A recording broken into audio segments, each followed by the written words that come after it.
Tony!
bephithise bayajabule bekade bekhulumela Masibuyele kuJehova ngoba iphelile indaba yabo.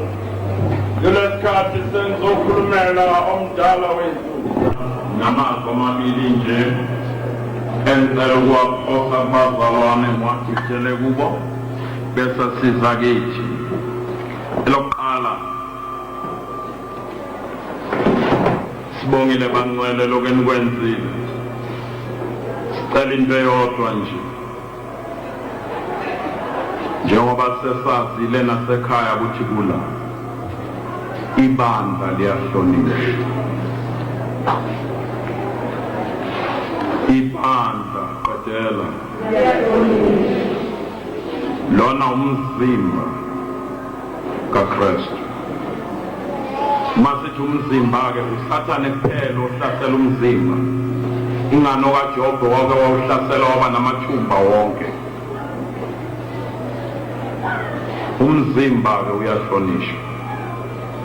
Uma nihamba hambani nesibusiso sebandla. Nibuye kobaba sibongile ukunazi bangcwele besingeke sifanazi ngiyabona labazalwane. Bengicela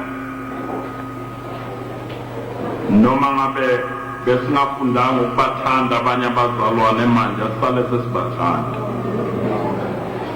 ngoba sihlanganiswe uNkulunkulu. Nani ngacabanganga nani ukuthi singaba khona kule ndawo. Nibakhulisile labazalwana njengoba bezophuma behamba nibakhulekela.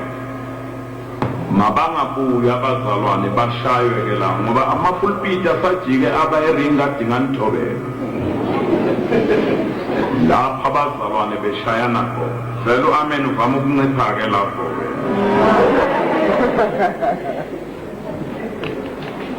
Ubaqeda amandla abazalwane. Njengoba sengiqedile nabo ngikhulumela iviki ngifike nje ngikhuluma ukuthi isipho sabo masingenzi bese badelela abaholi. Nabo abaholi mababakhulekele. Amazwi amabili bese ngishiya kuwe unginikezele komama ngoba ngisenazo ezinye ngabe nginika labazalwane labo.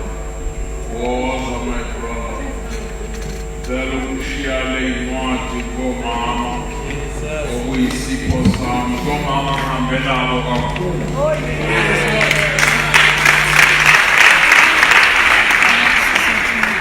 Namanje ngoChristmas ngiyasabanga sizobe siseZimbabwe kanye nabo.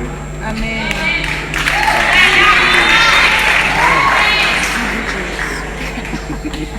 Cela unikele kubo ukuthi bathi bebadala kangaka eNkulunkulu wabo.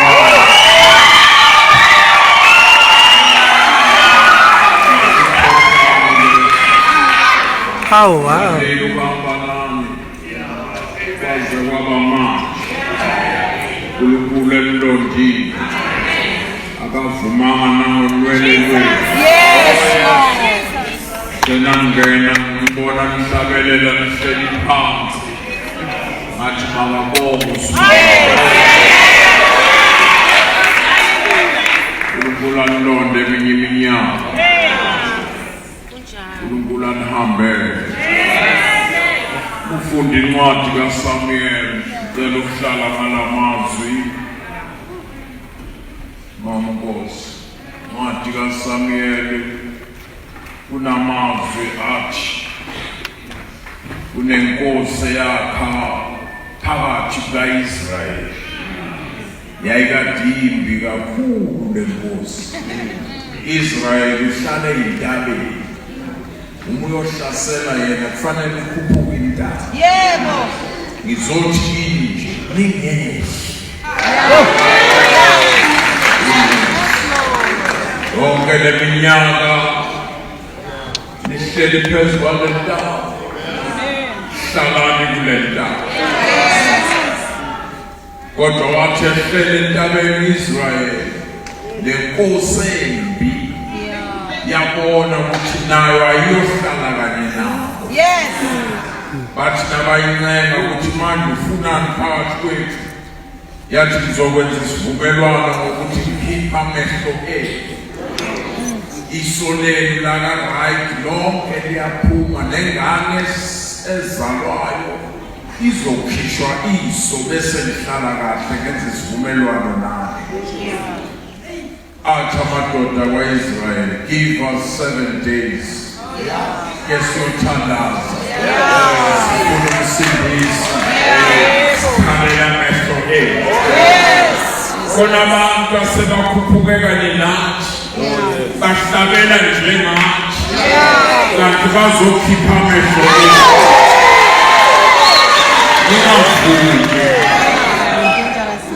We are the only group bazamile abantu ukunilingisa baphelele endleleni.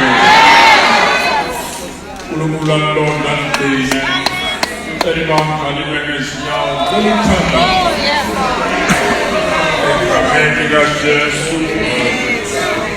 uNkulunkulu uhambe nalabazalwane, no accident phansi phezulu behla benyuka ngabe siyona singabongi kuyo.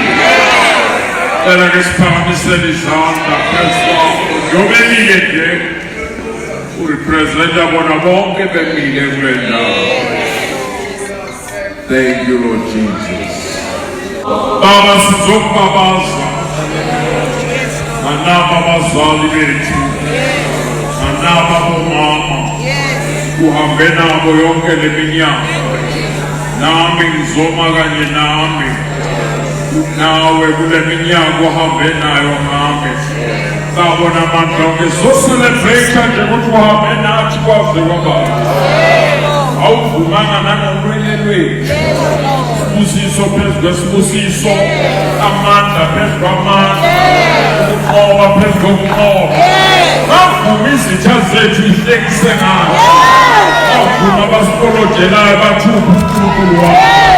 Egameni likaJesu Kristu Nkosi yethu, qinisa imizimba, qinisa amadolo, qinisa amaqabane, moya oyingcwele phinde wenze wena uyakwazi ukwenza lo mzimba ube muhle. Egameni likaJesu Kristu Nkosi yethu, qhubeka nathi-ke nakulesi sikhathi wenza udumo lwegama lakho ngoKristu Nkosi yethu. Amen.